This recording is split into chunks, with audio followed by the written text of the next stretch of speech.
Yo, what's the deal, fam? This week I put out some videos concerning DJ Premier and his current work, and even did some YouTube shorts about his sonics from the past. Some people agreed, some people didn't, but I thought it would be pretty great to take some time to highlight some comments and respond to them. Let's get to it. Hey yo, Eeze! First comment is from Adidas20, and he states, "So it's about what you want to hear?" See, that's not the way this works. Frequencies, which is the rate at which sound waves vibrates, is scientific, is empirical evidence. Now, some of us may not have the same hearing as others, but when certain songs are A and B, which people do in the studio to get a specific sound, once a person has a sound, they typically A and B their mix to something that they're looking to compete with, or some of their prior work. They use frequencies, hearing. So the whole notion that what Primo was doing today and yesterday is the same, or you don't hear any decline, you may be talking about formula, the way he chops, or the way he may truncate his drums. But when we're talking sonics, which my original post was about, the sound, the sonics, the frequencies, is a clear difference. And no matter how much we try to hold on to the past in that sense, or be in denial because he's from our era, you're not being truthful. And for all those who like to say, yo, you talking down on the legend, no, I'm not. If anything, I'm putting more eyeballs on the recent music because people are probably going back to listen to the new singles that are coming out. Why aren't the numbers reflecting it? Somebody ain't listening. Next comment. What are you talking about? The under 40 millennial crowd is a bunch of haters and don't even realize it. You guys were ishing in diapers when Primo was at his peak, and so of course his time is up. First off, agism and the whole discussion within the realm and culture of hip hop is so played out. Let's let that go. Second of all, we're all on the internet and YouTube. Most of us don't know each other personally, so you don't know how old someone truly is. The problem is we've taken knowledge or people's opinions and made the assumption that they're young or mature or old based on if the replies that they give aligns with our thinking. I know that's a lot, but just think about it. Enough is enough with that.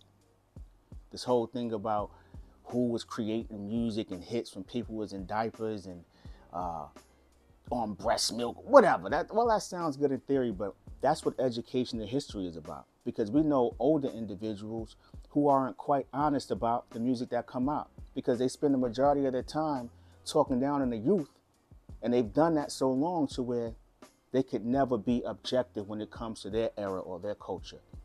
Everything that came out in the 80s and 90s was not hot, but the way some people speak, you would think that.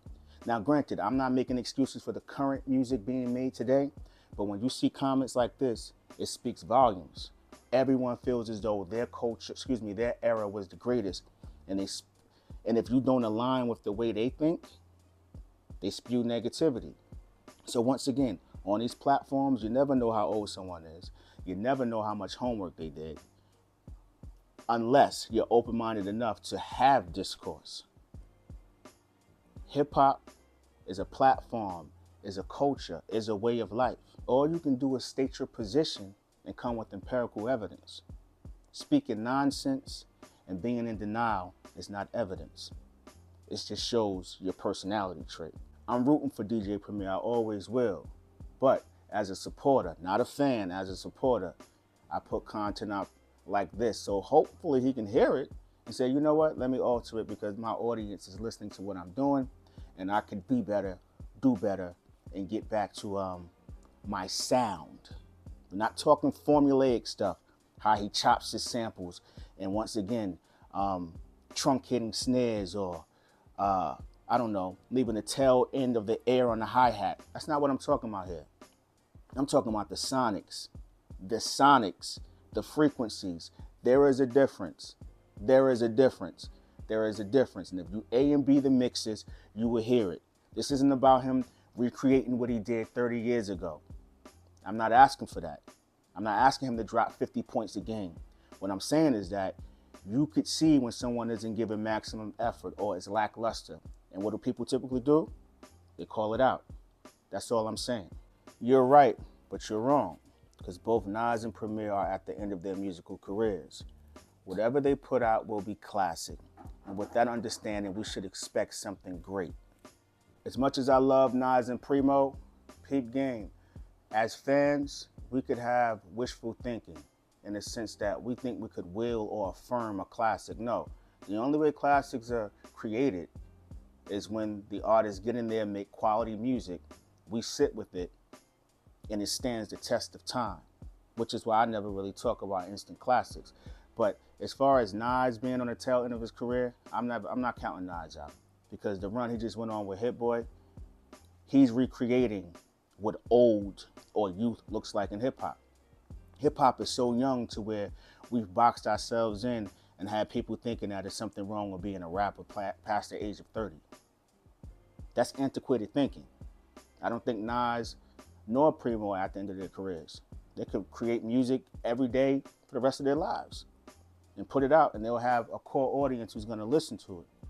But my only thing is I want it to be quality. And I can ask those things because I'm a certified supporter who's going to spend his money. If you go to a restaurant, if your meal is not prepared the way in which you like, most of you are asking for refunds. But somehow you make it seem like content creators or those who debate music or have discourse are in the wrong for having an opinion when they spend their money. No, because you wouldn't state that if I agreed with you. Dirty Abbott 33 states, well said, brother. Respectfully, talking about what needs to be said. Too many yes men in the game, and then the culture or genre of hip hop is stunted and not potentially at its best. I appreciate that comment, man. And yes, I'll always speak the truth, when it comes to hip hop. This is a way of life. I love it, you know what I mean? Like, take my time to put out videos and listen to music and, just create content and have mature discourse with individuals on this platform. So with that being said, it's only right that we, as a community, not always consider criticism as knocking someone down. It makes you wonder, like, what in real life, like anytime you have a disagreement with someone, you view it as someone trying to knock you down or tear you down. No, constructive criticism can take you a long way. It can. It can create or bring out greatness. You can't always think that what you do is the best, or you don't have any room for improvement, or you have no flaws. As a listener, as a supporter, once again, I have every right, and so do you, to speak on the music you hear. I'm not trying to change anyone's mind. Not that type of guy. But my only thing is, when you speak, just make sure that you have the evidence to back. How old you are really doesn't matter, because you don't necessarily have wisdom because you're a certain age. Come with the facts.